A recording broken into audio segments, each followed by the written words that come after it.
반갑습니다. 항공사 전문 강사 강재민입니다. 그동안 잘 지내셨습니까? 저도 여러분의 만남을 손꼽아 기다리고 있었습니다. 여러분들과 재미있는 역사 이야기를 나누는 이 시간이 저희는 굉장히 행복하고 또 보람된 시간입니다. 그동안 여러분들의 많은 응원과 격려 덕분에 제가 여기까지 올 수 있었습니다. 앞으로도 많은 관심과 응원을 부탁드리면서 저도 초심을 참고 끝까지 최선을 다하도록 하겠습니다. 오늘은 지난주에 이어서 백제 무왕과 신라 선홍주의 그 사랑 이야기, 그 뒷이야기를 한번 살펴보도록 하겠습니다. 먼저 지난 일을 한번 정리해보면 백제에 막히는 젊은이 서동이 신라 선홍공주와 결혼하기 위해서 굉장히 야하고 외설적인 노래를 하나 만들어서 퍼뜨리죠. 바로 서동이었습니다. 그 결과 결국 이 백제의 서동이 신라 선홍공주와 결혼하는 데 성공하는데 이 서동이 결국 백제의 제30대 무왕이 되시고 그 다음에 선홍공주는 백제 무왕의 왕비가 된다. 이런 말씀을 제가 들었습니다. 근데 왕이 된 다음에 무왕의 업적은 별로 알려진 바가 없어요. 존재감이 크게 없었습니다. 하지만 최근에는 이 무왕에 대한 많은 연구와 재조명이 이루어지게 되면서 무왕이 단순히 서동요의 주인공 서동이 아니라 쓰러져가는 백제를 부활시켰던 굉장히 훌륭한 중흥군주로서 높이 평가되고 있는 상황입니다. 그러다 보니까 시험에도 자주 나오니까 여러분들 오늘 저와 함께 이 무왕을 재조명하고 재발견하는 뜻깊은 시간이 되셨으면 좋겠습니다. 먼저 삼국사기 기록에 따르면 이 무왕의 출생에 대해서 그냥 법왕의 아들이라고만 나옵니다. 따라서 이 무왕은 아마 법왕의 적자가 아니라 법왕의 서자이거나 반개왕조일 가능성이 높은 것이죠.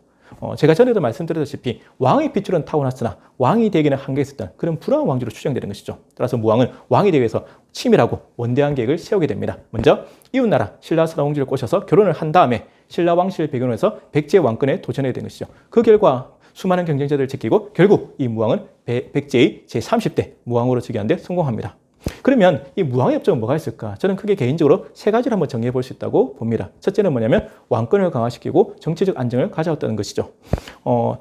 백제의 성왕이 관선지 전투에서 신라 지령한테 잡혀서 비참한 죽음을 당하지 않습니까? 그 이후로 백제는 쇠퇴의 길을 가게 됩니다. 왕권도 땅에 떨어지게 되고 귀족권도 강화되면서 정치적 혼란이 계속해서 반복되고 있는 암울한 상황이었습니다. 이 상황을 한 방에 정리한 사람이 바로 오늘 주인공 백제의 무왕이 되는 것이죠. 여기서 백제의 무왕의 뛰어난 정치 지도력과 리더십을 엿볼 수 있겠습니다. 또 두 번째 중요한 업적은 뭐냐면 이 무왕할 때 무가 호방할 무자, 즉 싸울 무자입니다. 전쟁을 굉장히 잘했다는 겁니다. 무왕의 재위기간을 보통 서기 600년에서 641년까지 42년간을 보고 있거든요. 이 42년간의 재위기간 동안에 무왕은 신라를 무려 12차례나 공격하게 됩니다. 매몰차게 몰아붙여요. 그리고 빼앗기는 영토도 많이 회복하게 됩니다. 그만큼 많은 군사적 전과를 올리게 된다. 그래서 무왕이거든요. 근데 무왕은 이 신라가 자기한테 처가가 되지 않습니까? 또 자기가 사랑하는 부인 선홍공주의 친정인다. 근데 친정에 지금 칼을 들이대고 처가에 칼을 들이대고 있거든요. 왜 그랬을까?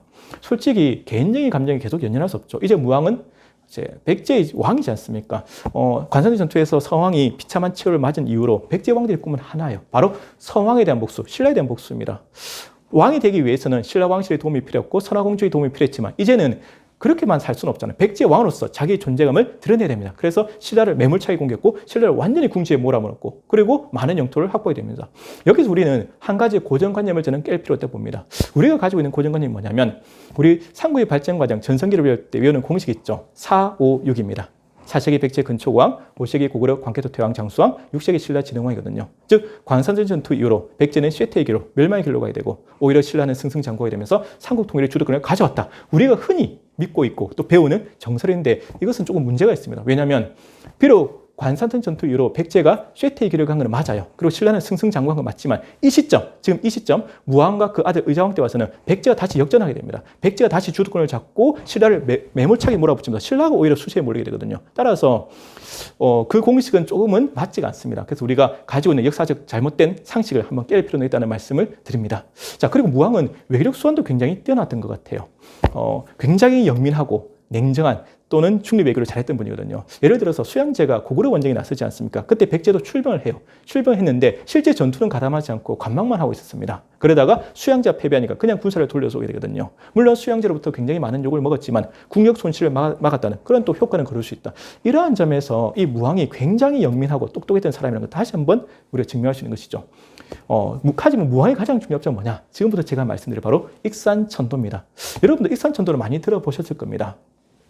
자, 익산천도에 대해서는 아직 학계에서 논란이 많아요. 실제로 익산으로 천도했다고 주장하는 학자도 있고 익산천도 계획만 세웠다는 학자도 있는데 분명한 한 가지 팩트는 뭐냐면 무왕이 적어도 익산천도를 꿈꿨고 상당히 실행에 옮겼다는 것만큼은 확실한 것 같아요. 자, 그러면 무왕은 이 시점에서 왜 천도를 꿈꿨을까? 우리 역사에서 천도를 하는 경우를 보면 이 천도가 쉬운 일이 아닙니다. 여러분 그렇지 않습니까? 고대 국가에는 모든 국가 시스템이 수도에 집중되어 있기 때문에 수도를 통째로 옮긴다? 많은 저항과 반발을 가지게 되는 것이죠. 근데도 천도를 하는 이유는 뭐냐면 기득권을 약화시키고 왕권을 강화시키기 위한 것이거든요. 무왕도 마찬가지입니다. 사비성을 중심으로 활동하던 귀족들의 힘을 약화시키고 왕권을 강화시키는 한편 또 자기가 꿈꾸는 새로운 백제를 세우기 위한 그런 터전으로 삼고 싶었던 것이죠. 그래서 천도를 결정해야 되는데 그럼 왜 하필 익산이었을까? 익산이 가지고 있는 여러 가지 이점이 있었습니다. 첫째는 뭐냐면 바로 무왕의 정치적 고향이 된 것이죠. 두 번째는 이 익산에 농경지가 많아요. 즉 경제적으로 굉장히 풍요로운 땅이었습니다. 세 번째는 익산은 금강을 끼고 있기 때문에 금강에 편리한 수운을 이용했었고 또 서해로 진출해도 좋죠. 교통의 요지였던 겁니다. 마지막으로 이 익산은 신라를 공격할 수 있는 전략적 요충지이기도 하죠. 그래서 무왕이 익산천도를 결정하고 상당 부분 계획에 또 실행에 옮기게 되는 것이죠. 자, 그러면 무왕의 익산천도 그 증거는 있을까요? 증거는 있습니다. 뭐냐면 왕궁의 유적과 바로 미륵사지죠. 익산에 가면 왕궁의 유적이 있어요. 뭐냐면 대규모 궁궐 텁니다. 우리가 백제의 마지막 수도라고 알고 있는 그 사비성, 지금 충남부에 가면 궁궐터가 있거든요. 관문의 유적인데 그것보다 2배는 더 큽니다. 어마어마한 큰 규모예요.